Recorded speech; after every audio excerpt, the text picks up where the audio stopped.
अभी तक बीजेपी पंजाब में इंडिपेंडेंट एक भी बार नहीं जीती है। अभी तक बीजेपी कभी इंडिपेंडेंट लड़ी किधर है? अभी तक आपने जो बात कही गठबंधन की सरकार थी, अभी तक हमने इंडिपेंडेंट कहीं पर नहीं लड़े। हमारा वोट शेयर 6% से बढ़ के 18% हुआ है। अकालियों का शेयर 12% पर खत्म हो गया।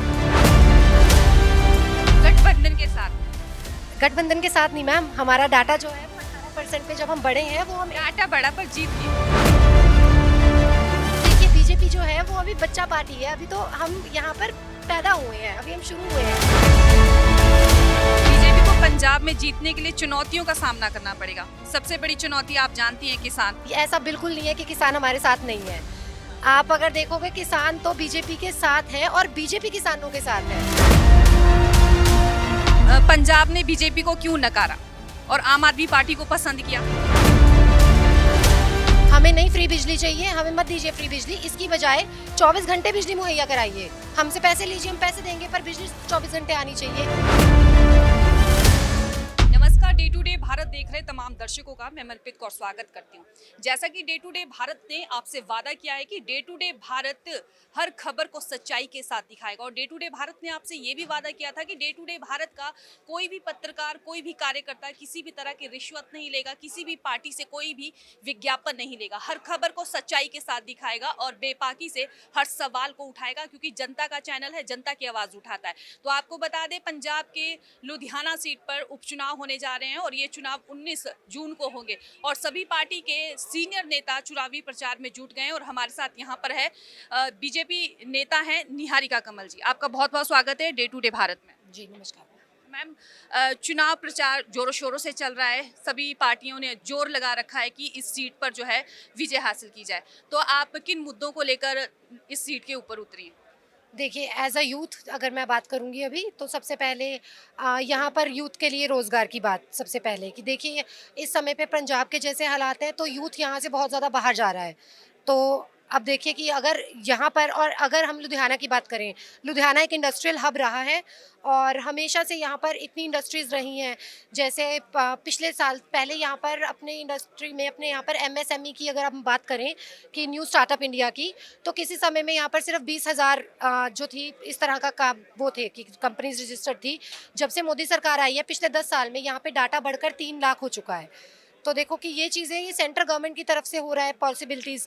तो हमें यहाँ पर चाहिए कि भाई अगर हमारे पास एक डबल इंजन की सरकार होगी, अगर हमारी जो सेंटर की सरकार है वही सरकार हमारे अपने विधानसभा में होगी, तो उससे आने वाले समय में हमारे लिए ही फायदे की बात है।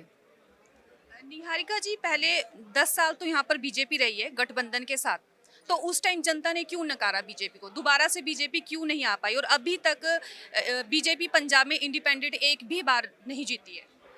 अभी तक बीजेपी कभी इंडिपेंडेंट लड़ी किधर है? अभी तक आपने जो बात कही गठबंधन की सरकार थी, अभी तक हमने इंडिपेंडेंट कहीं पर नहीं लड़े।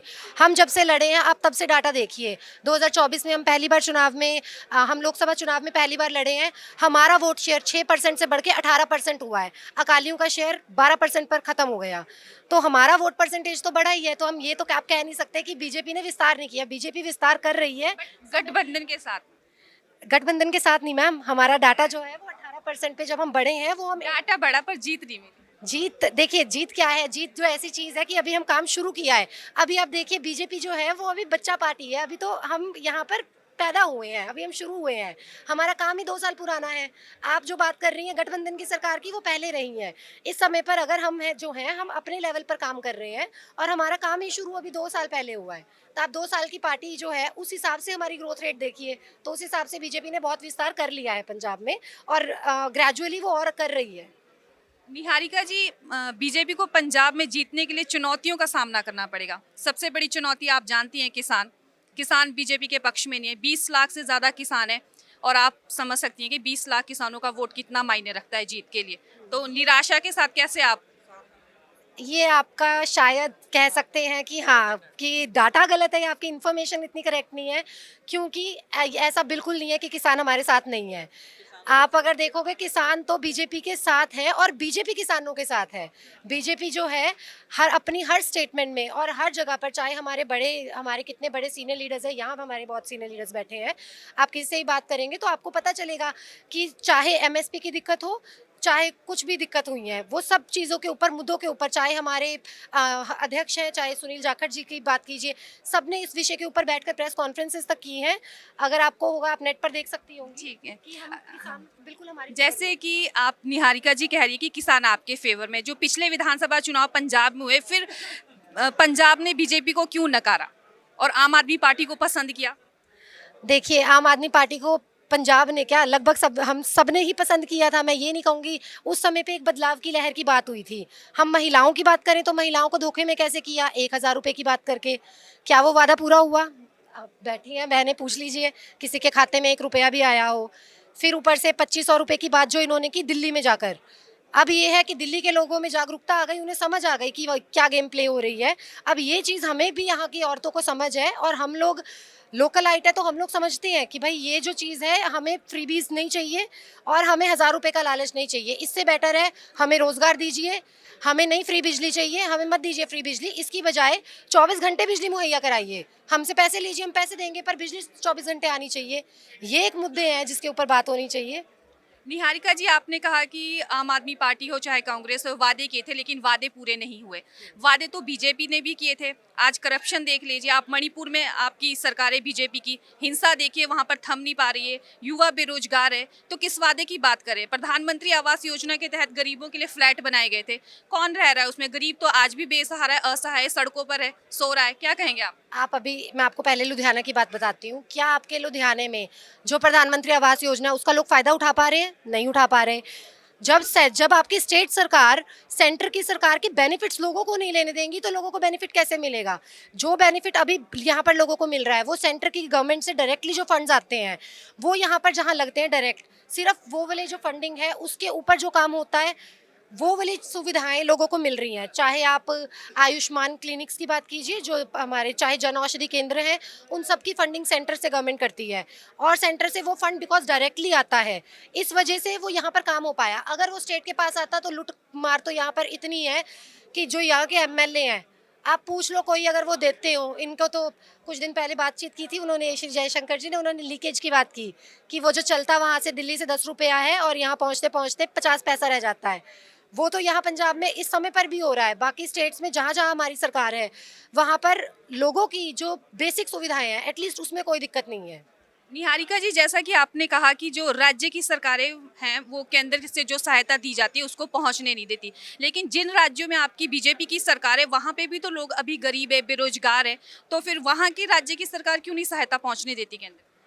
आप यूपी को ले लीजिए, वहाँ पे आपके योगी आदित्यनाथ जी हैं। आप बिहार लीजिए, मणिपुर लीजिए, गरीबी और ज़्यादा बढ़ती जा रही है, युवा बेरोजगार है, तो फिर वहाँ की सरकार क्यों नहीं काम कर रही इस चीज़? बताते हैं आपको। आपने क्या यूपी का डाटा देखा है? यूपी में पॉवर्टी लाइन जो अपनी है, उसका डाटा इतना ऊपर बढ़ा है कि अब हमारे वहाँ पे जो रोज़गार है, पहली बात रोज़गार तो बढ़ा ही है, उसके बाद जो हमारी बिलो पॉवर्टी लाइन है, उसका डाटा वो इतना कम हुआ है कि अगर आप चेक करेंगी तो आपको पता चलेगा कि उसमें मार्जिनली बहुत फ़र्क आ गया है।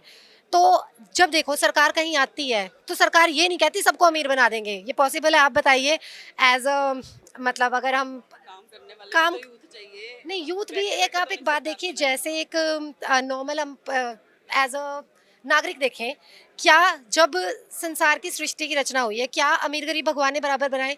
लेकिन हम एक चीज़ की कोशिश कर सकते हैं कि हम इसका फासला बहुत कम करें धीरे धीरे, जैसे कि नहीं मैम, जब भगवान ने सृष्टि रची ना, भगवान ने तो एक समान सबको बनाया था, उसके बाद ही ये ऊपर नीचे अमीर गरीब जो है लोगों ने डिवाइड किया। लोगों ने डिवाइड नहीं मैम, इसको पुरुषार्थ बोलते हैं। भगवान किसी की किस्मत और जो शब्द है ना, वो हमारे आपने राजनीति को आपने धार्मिक पुरुषार्थ होता है कि हम अपना काम भी करें, अपनी मेहनत करें, और मेहनत ये नहीं होती कि सिर्फ धर्म में करें, किसी में जो आप फील्ड में है। If I am a doctor, I have to be the best in it. If you are reporter, you have to be the best in it that, कि अगर हम अब यहाँ पर अगर लड़ रहे हैं चुनाव, तो हम इसका पूरा जोर लगाएं और हम यहाँ पर सरकार बनाएं।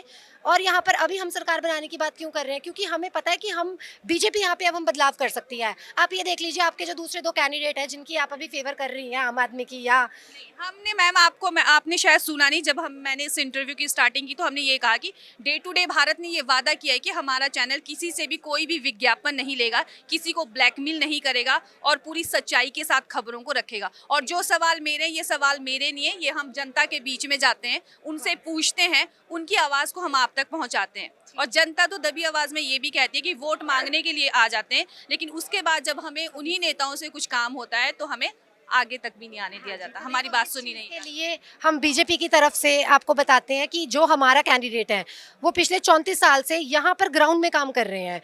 और आप उनका चाहे उनका बैकग्राउंड देखिए, कोई उनके ऊपर इस तरह की टिप्पणी नहीं मिलेगी आपको कि उनके ऊपर कोई केस चल रहा है। और दूसरे जो हमारे कैंडिडेट्स हैं उन सब का रिलेशन आपको जेल से ज़रूर मिल जाएगा, चाहे तिहाड़ जेल लीजिए, चाहे सेंटर की जेल लीजिए, एक एक फेरा भी डाल रखा है सबने, नहीं तो रिश्तेदारियों में तो है ही।